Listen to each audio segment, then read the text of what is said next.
여러분과 함께 은혜 받을 말씀의 제목은 세상의 문들이 열리고, 이런 제목입니다. 기독교가 세상에 처음 시작될 때 아무도 눈여겨보지 않았습니다. 이사야 선지자는 예언하기를 예수님이 이 세상에 오실 때 마치 마른 땅에 나온 뿌리 같아서 모두가 그를 멸시하고 귀하게 여기지 않았다고 했습니다. 여러분 상상해 보세요. 메마른 땅에 나무 작은 풀에 뿌리 하나가 땅 속으로 들어가야 될 텐데 뿌리 하나가 밖으로 나와 있습니다. 뿌리가 사람들이 멸시하고 귀하게 보이지 않았어요. 아무도 거기 눈길을 주지 않았습니다. 예수님이 세상에 오실 때 하나님의 아들이 사람이 되어 세상에 오시고 우리를 위하여 죽으시고 우리를 구원하시기 위하여 세상에 오실 때 아무도 예수님에게 관심을 갖지 않았습니다. 그러나 예수님은 이 세상에 생명의 빛으로 오셨습니다. 요한복음 1장 4절과 5절에 기록하기를 그 안에, 예수님 안에 생명이 있었으니 이 생명은 사람들의 빛이라. 빛이 어둠에 빛이 되어 어둠이 깨닫지 못하더라 했습니다. 우리를 살리는 생명의 빛으로 예수님이 오셨어요. 예수를 믿는 자마다 구원을 얻고 영원한 생명을 얻게 하셨습니다. 어둠에 속한 세상 사람들이 생명의 빛으로 오신 예수님을 알지 못했습니다. 기독교가 전파되는 곳마다 빛과 어둠 사이에 영적 긴장이 형성되고 영적 전투가 시작이 되었습니다. 어둠의 세력들은 복음이 전파되는 것을 싫어하고 온 힘을 다하여 거절했습니다. 그래서 기독교가 전파되는 곳마다 박해가 뒤따랐습니다. 당연한 일처럼 박해가 뒤따랐습니다. 사도행전을 보면은 바울이 다니면서 복음을 전할 때마다 가는 곳마다 박해당하지 않은 곳이 없습니다. 이전에 복음을 전할 때 박해했던 성의 사람들이 뒤쫓아와서 그 성에 사는 사람들을 충동질해서 박해를 하고 돌로 치기도 하고 매로 때리기도 하고, 복음을 전할 때마다 이상하리만큼 환영을 받지 못하고 오히려 박해를 받았습니다. 그건 어둠의 세력이 생명의 빛이 되신 예수님을 싫어했기 때문입니다. 아무리 종교의 자유가 보장된 곳에서도 기독교는 여전히 어둠의 세력과 대결의 관계를 유지하고 있습니다. 미국을 보십시오. 눈에 보이게 보이지 아니하게 얼마나 기독교를 몰아세우고 있습니까? 예수 믿는 것을 얼마나 부끄러운 일처럼 그렇게 묘사하고 있습니까? 악의 세력들이, 음란한 세력들이, 이 세상의 어둠의 세력들이 생명의 빛을 주게 오신 예수님을 향하여서 우스꽝스럽게 생각하고 말하고 대적합니다. 그것이 우리가 살고 있는 이 사회입니다. 우리 주님이 다시 오실 때까지 이 긴장은 사라지지 않을 것입니다. 그러므로 우리는 항상 깨어 있어야 합니다.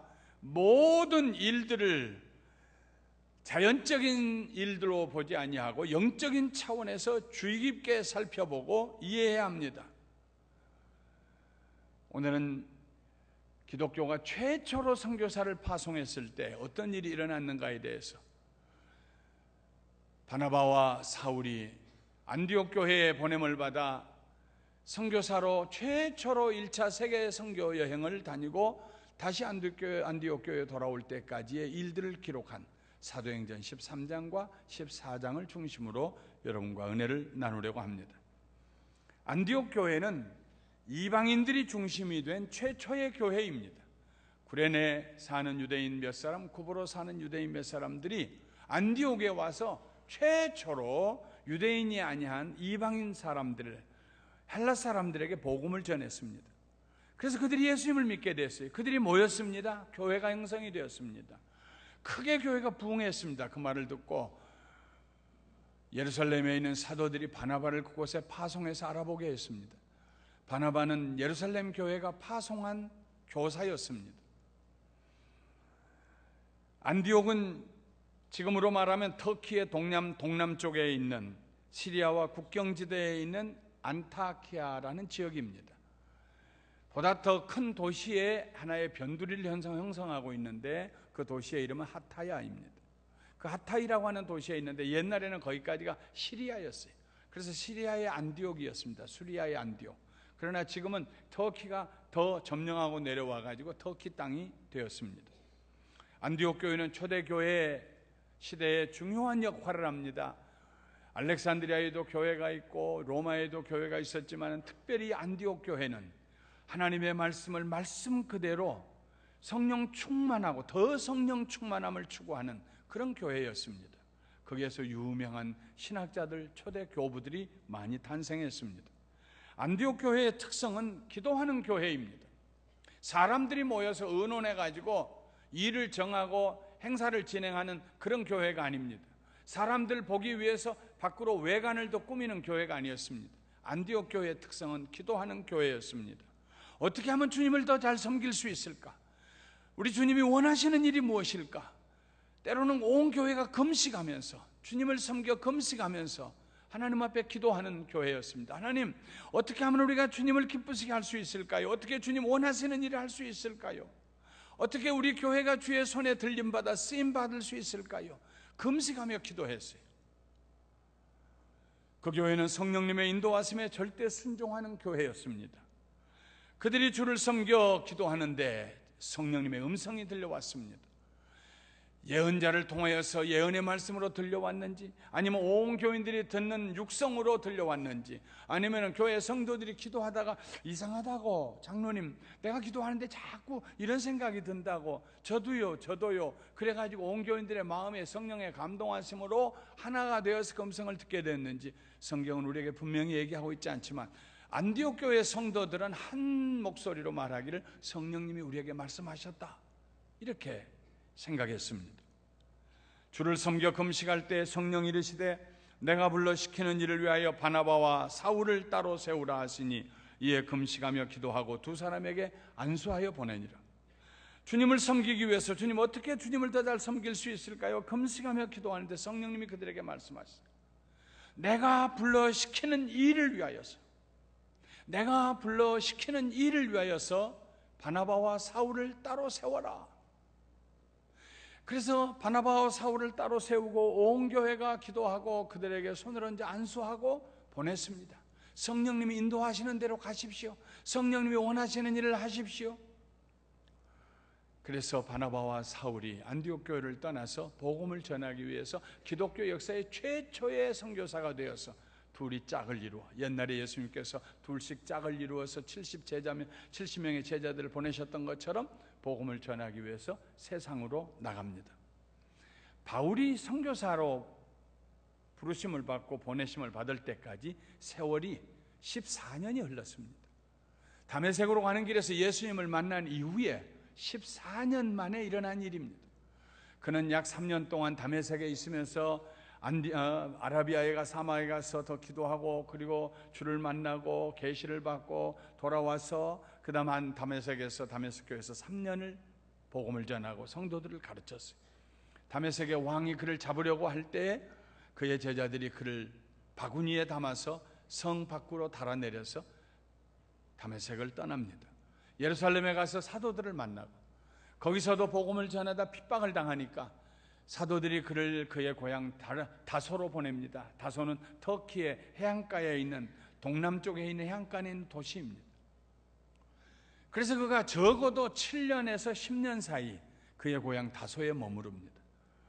그 시간 동안에 그의 신앙이, 믿음이 식었을까요? 그때 그 다메섹 가는 길에서 보았던 밝은 빛, 들렸던 음성, 주님을 만났던 그 감격이 세월이 지나면서 식었을까요? 아니요. 그는 자기의 고향에서도 복음을 전했을 것입니다. 그의 믿음은 더 뜨거워졌을 것입니다. 주님을 사랑하는 사랑은 더 풍성해졌을 것입니다. 안디옥의 교회가 세워지고 안디옥 교회가 부흥한다는 말을 듣고 예루살렘에 있는 사도들이 알아보라고 바나바를 대표로 보냈는데, 바나바가 봐서 보니까는 대단해요. 교회가 세워졌는데, 이방인들 중심으로 교회가 세워졌는데 정말 순수한 교회예요. 예수님을 사랑하고 성령 충만한 교회였어요. 그래서 바나바가 거기 있으면서 다소에 가서 사울을 데려다가 함께 하나님 말씀을 가르칩니다. 그러다가 어느 날 성령님께서 말씀하셔서 바나바와 사울을 그가 시키시는 일을, 보내서 시키시는 일을 위해서 따로 떼어놓으라고 해서 계시를 받고 그 교회가 이 두 사람을 선교사로 보내게 됩니다. 바나바와 사울은 먼저 구브로 섬으로 갔습니다. 구브로 섬은 지중해에 있는 섬입니다. 이 구브로 섬은 바나바의 고향이기도 합니다. 그래서 그 구브로 섬으로 가서 동쪽에서부터 서쪽으로 관통하며 복음을 전하고 가다가 서남쪽에 있는 항구 도시, 지금도 그 도시 이름이 바보입니다. 바포스. 그 바보라고 하는 도시에 가서 거기가 로마의 총독이 거하는 행정도시였기 때문에 거기에서 복음을 전하다가 로마의 총독 서기오 파울로스라고 하는 서기오 바울이라고 하는 사람에게 복음을 전하게 됩니다. 예수님을 전하고 하나님이 어떻게 그 아들을 세상에 보내셨는가, 그 아들이 어떻게 우리를 위해 죽으셨으며 하나님이 그걸 어떻게 부활시키셨는가, 부활하신 예수님이 어떻게 제자들에게 나타나시고 승천하셨는가, 이런 복음에 대해서 로마의 총독 서기오 바울에게 복음을 전하고 있는데 바나바와 사울이, 그런데 거기 바예수라고 하는 유대인이 있었습니다. 그 이름은 예수의 아들이라 하는 말입니다. 바예수. 예수의 아들이 예수님과 같은 이름을 가졌는데 예수님의 복음을 전하는데 방해를 하기 시작합니다. 그는 마술사였습니다. 그냥 마술만 할 뿐만 아니라 총독 옆에서 조언도 하고 총독 곁에서 총독을 기쁘게도 해주는 그런 사람이었어요. 그런데 바나바와 사울이 복음을 전할 때 그가 사사건건 말투마다 꼬리를 잡고 방해를 했어요. 아, 총독님, 그런 말 들을 거 없어요. 허황한 소리입니다. 말도 안 되는 소리지요. 죽은 자가 어떻게 살아납니까? 하나님 한 분밖에 없는데 어떻게 아들이 있습니까? 아마 그렇게 방해했겠죠. 성경에 이렇게 자세히 기록은 안 되어 있습니다. 그러나 그가 방해했어요.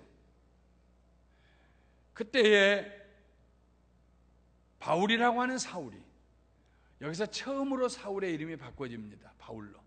사울은 이스라엘의 이름이요, 바울은 헬라의 이름입니다. 그러므로 헬라이가 복음을 전할 때는 헬라식의 이름을 사용해야 되기 때문에 바울로 바꿔지고, 또 이제까지는 바나바와 사울이라고 언제나 이름의 순서가 그랬는데 여기서부터는 바울과 바나바로 바꿔집니다.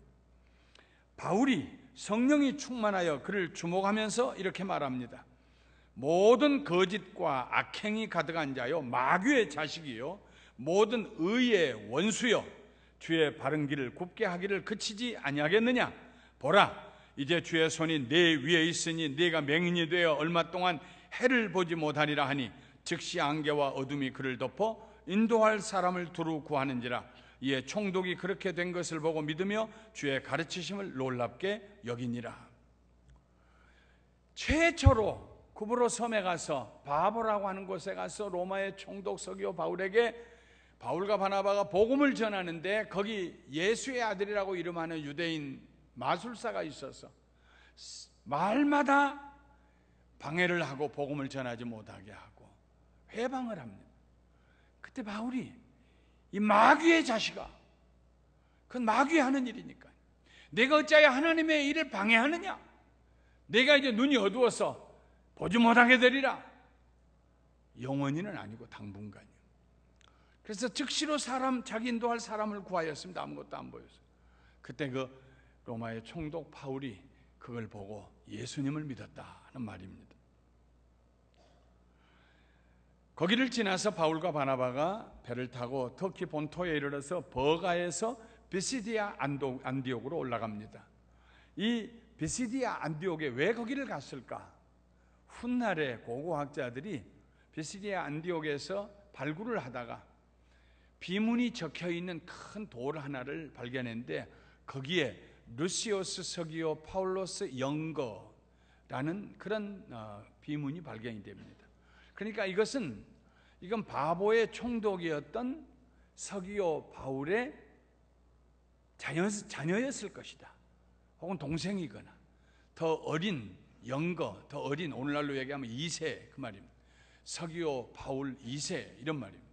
그걸 보고 여기는 서기오 바울 총독의 가문이 있던 고향이고, 그래서 총독 바울이 바울과 바나바를 제일 먼저 우리 집안 좀 예수 믿게 해주시오. 그래서 다른 데가 아니라 다른 데 중간에도 갈 데가 많은데 거기를 향하여서 해안에서부터 직선거리로 140마일을 올라가야 되는 거기를 그 높은 산맥을 지나서 갔을 것이다 하고 성경학자들은 생각합니다. 그 길이 참 험해요. 2번이나 제가 그 버가라는 곳에서 바라보았습니다. 한 번은 거기를 터키를 방문하고 또 한 번은 그 안탈리아 지역에서, 안탈리아라고 하는 그 지역에서, 터키 지역에서 선교사들 모임이 있어서 거기에 강사로 갔다가 2번 가서 거기를 볼 때마다 지금도 로마의 폐허가요, 그 버가라고 하는 폐허가 아주, 로마가 그 당시에 얼마나 왕성했는데 그 도시가 그 시장 장터를 중심으로 있는 경기장 그대로 남아있는데, 특별히 인상적이었던 것은 그 돌로 깔려있는 넓은 도로입니다. 그 도로가 저 산 밑에까지 쫙 연결이 되어 있어요. 시간만 좀 있으면 거기를 걸어가 보고 싶었어요. 그 산 밑에 연결인데 그 도로가 끝나면 그 산을 넘어갑니다. 그 산의 이름이 토러스라고 하는 산이에요. 얼마나 그 산맥이 동서로 뻗어 있는데 거기를 넘어가야 터키의 중부로 들어갈 수가 있어요. 그 산맥의 높은 봉우리는 3,700m, 12,000피트 이상. 그리고 아무리 낮은 계곡도 물이 흐르는 계곡만 찾아서 그 산맥을 넘어가도 그 높이가 1,600m 이상. 아마도 사람이 걸어가는 길은 그보다 더 높았을 터이니까 2,000m 정도 고지를 지나서 거기 그 산을 넘어갔을 것입니다.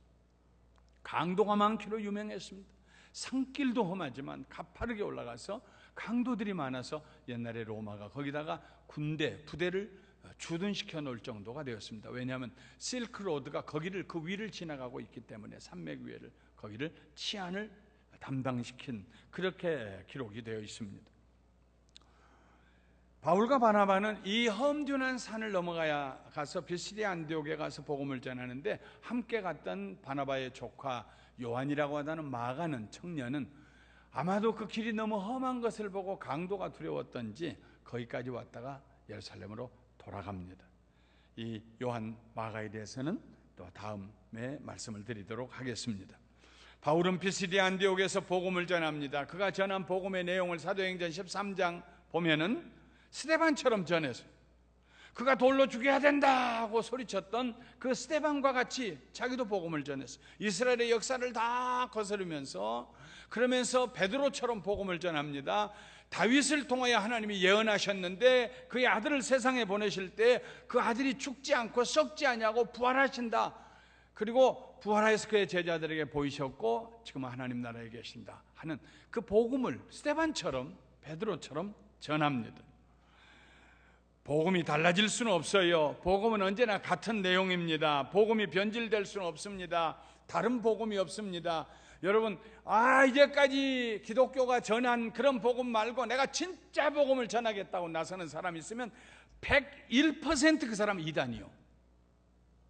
그런 복음은 없어요. 2000년 동안 하나님의 말씀을 주의 종들이, 수수천만의 주의 종들이 기도하며 그 시대의 정황에 맞게 복음을 전했기 때문에 이 교회 안에 있는, 교회가 깨닫고 전하는 복음 외에 다른 복음은 없습니다. 한 번은 스펄전 목사님이라고 하는 기독교 역사에서 제일 설교를 잘했다고 여겨지는 스펄전 목사님, 그 목사님에게 어떤 분이 와서 그랬어요. 목사님 가르치는 신학교의 어떤 학생이 설교를 하는데 목사님 설교하고 똑같은 설교를 합니다. 좀 뭐라고 말씀 좀 해주세요. 자기가 기도하고 자기가 설교를 준비해야지 왜 똑같이 목사님 원고를 갖다가 그대로 합니까? 그래서 스펄전 목사님 그 신학생을 불렀어요. 그대는 내 설교를 갖다 그대로 하는가? 아니요. 그러지 말고 정직하게 얘기하게.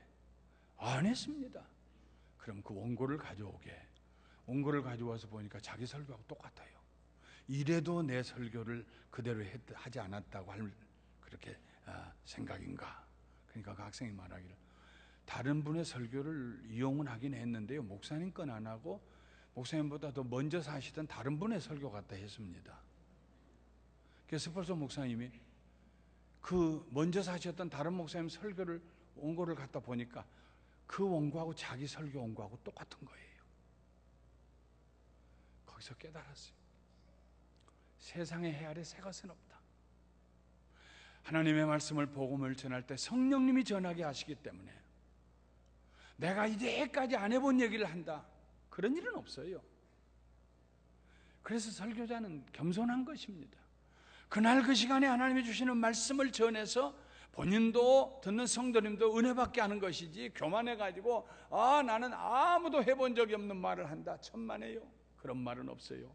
그런 말을 꼭 한다면 아마도 그 사람은 10중 99.9999%는 이단일 것입니다. 같은 말씀을 전하고 바울이 복음을 전하는데 그가 그 돌들어 쳐라고 했던 스데반이 했던 말을 그대로 하고 베드로의 말을 그대로 전하는데 복음은 동일하니까요. 바울이 그랬다면은 하물며 우리이겠습니까? 항상 전해진 말씀이요, 여러분도 항상 듣는 말씀이지만은, 그러나 그 말씀을 들을 때마다 성령님께서 여러분에게 개인적으로 말씀하시고 여러분들을 만나시고 다루시고 변화시키시고 새롭게 하시는 그런 역사가 함께 하신다는 것을 믿으시기를 주님의 이름으로 축원합니다. 사도행전 13장 38절과 39절은 바울이 전한, 그리고 그가 남은 그의 생애에 전하는 복음의 중요한 두 가지 핵심이 담겨 있습니다. 그는 말합니다. 그러므로 형제들아, 너희가 알 것은 이 사람을 힘입어 죄사함을 너희에게 전하는 것이며, 또 모세의 율법으로 너희가 의롭다 하심을 얻지 못하던 모든 일에도 이 사람을 힘입어 믿는 자마다 의롭다 하심을 얻는 이것이니라. 이 사람은 예수님입니다.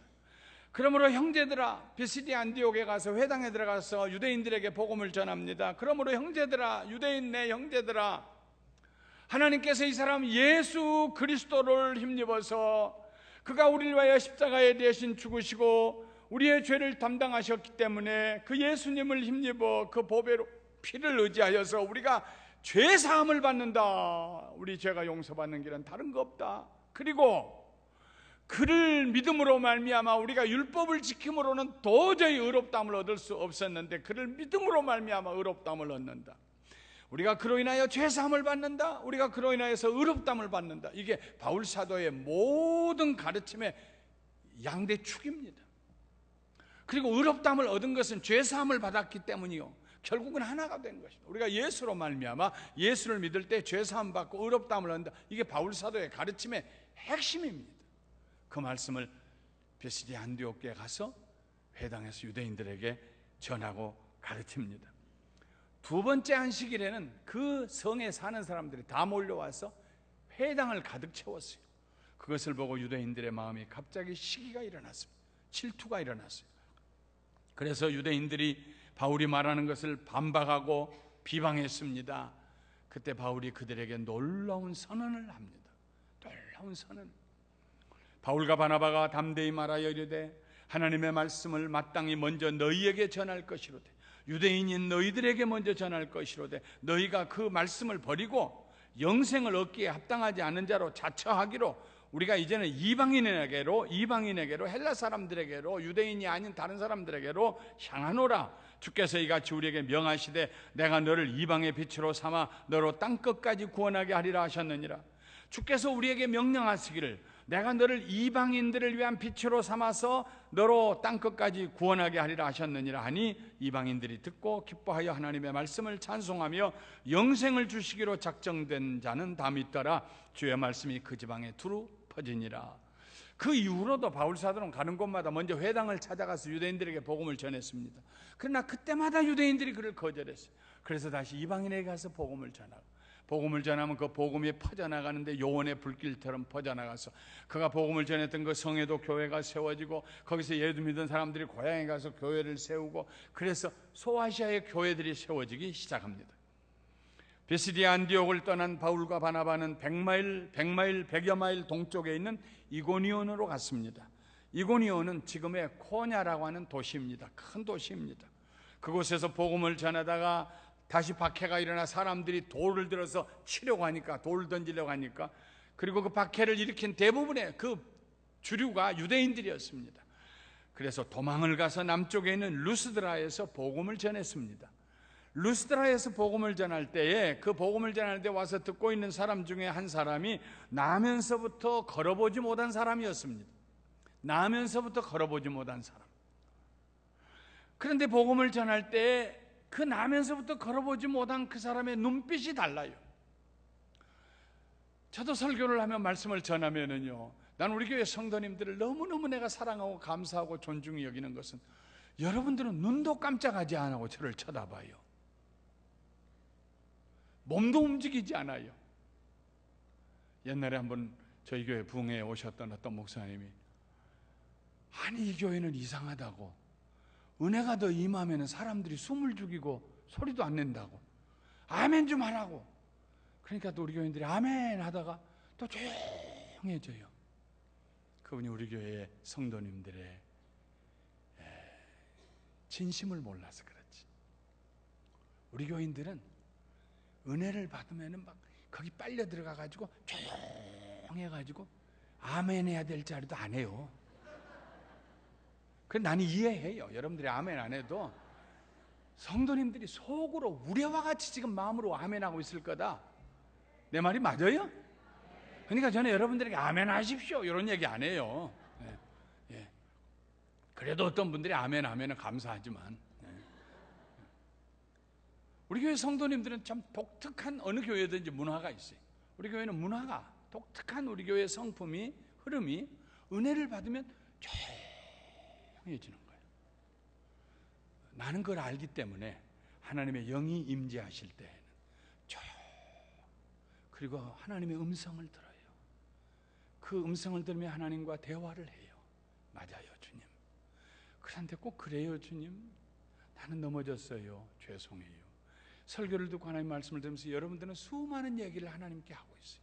그 소리가 제 귀에는 들려요. 제 말이 맞아요? 그러면요. 네. 그래서 바울이 보니까 앞에 있는 남에서부터 일어나 본 적이 없는 한 사람의 눈빛이 달라요. 그에게 구원받을 믿음이 있는 것을 보았어요. 바울이 큰 소리로 외쳤습니다. 일어나 걸어라. 이 사람이 막 벌떡 일어났어요. 남에서부터 일어나 본 적이 없는 사람이 벌떡 일어났어요. 걷고 뛰고. 옛날에 성전 미문과에서 그렇게 베드로의 말을 듣고 일어났던 사람처럼 그걸 보고 사람들이 제정신이 아니었습니다. 신이 우리에게 왔다. 신이 사람의 모습으로 우리에게 왔다. 그래가지고 가만히 말 안 하고 뒤에 서 있는 바나바는 제우스 신이다. 말을 많이 하는 신은 제우스의 대변자인 허메스 신이다.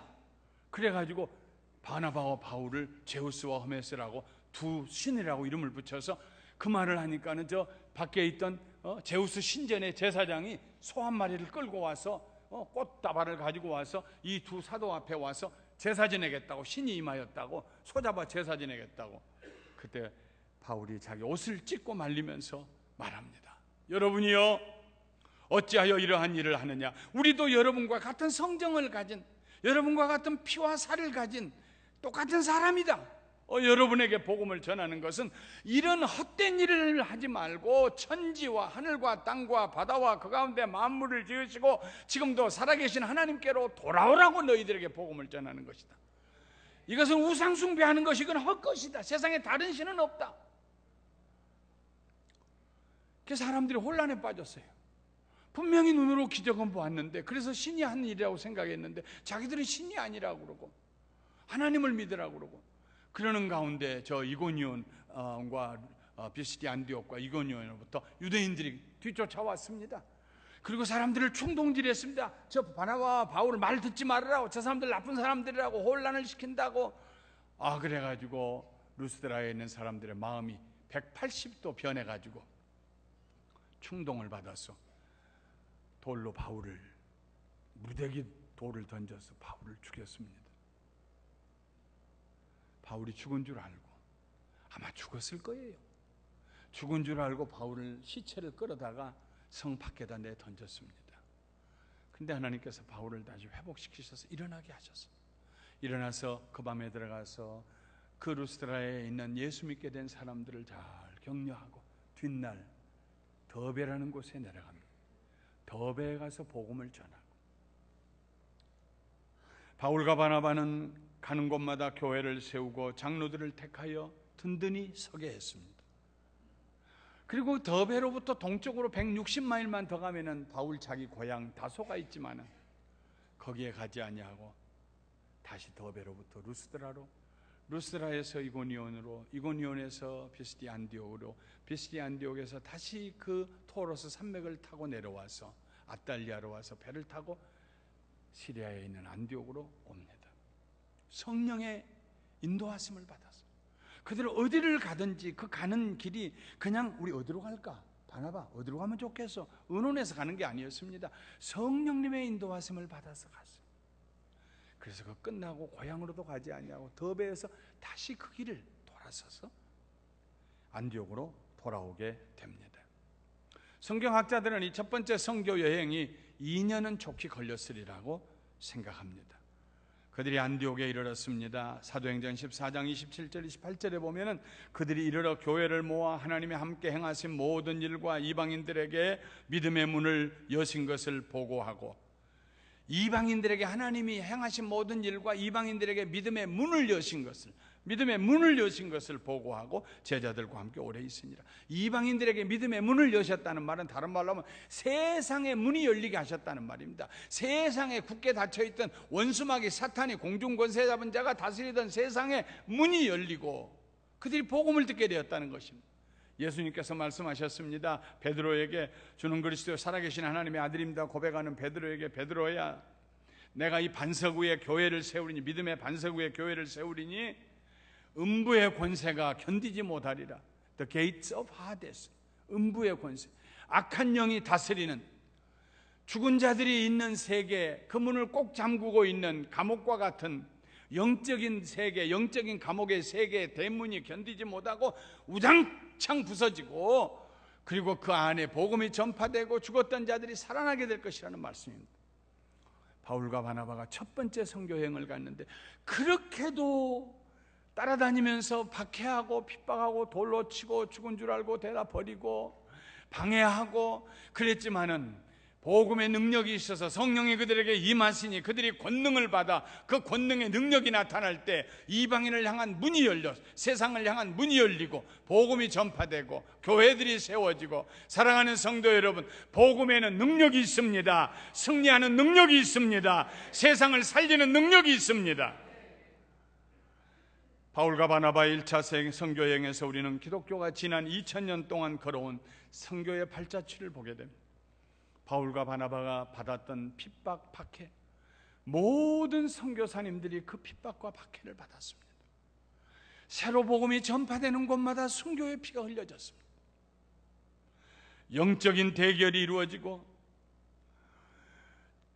복음을 전하는 자들을 겁을 주고 두려워하게 하며 쫓아내고 핍박하고 방해했지만, 그러나 핍박을 받으면 받을수록 불을 때리면 그 불씨들이 퍼져서 새로운 불이 일어나는 것처럼 교회는 온 세계에 퍼져가고 수많은 사람들이 오늘 이 시간에도 하나님께 예배를 드리고 있습니다. 사랑하는 성도 여러분, 이거 우리가 분명히 알아야 됩니다. 기독교는요, 세상이 좋아하는 종교가 아닙니다. 어쩔 수 없이 영적인 긴장관계가 형성이 됩니다. 교회와 세상뿐만 아니라 그리스도인들과 세상에 속한 사람들 사이에도 영적인 긴장관계가 형성이 됩니다. 우리가 세상에서 세상 사람들의 비난을 받는 일을 해서는 안 될 것입니다.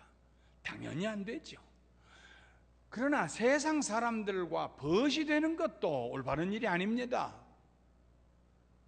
세상 사람들이 우리를 볼 때마다 좋아 하고 벗이 되어서 세상 사람들 따라가서 그들 방식으로 사는 거 옳은 일 아닙니다.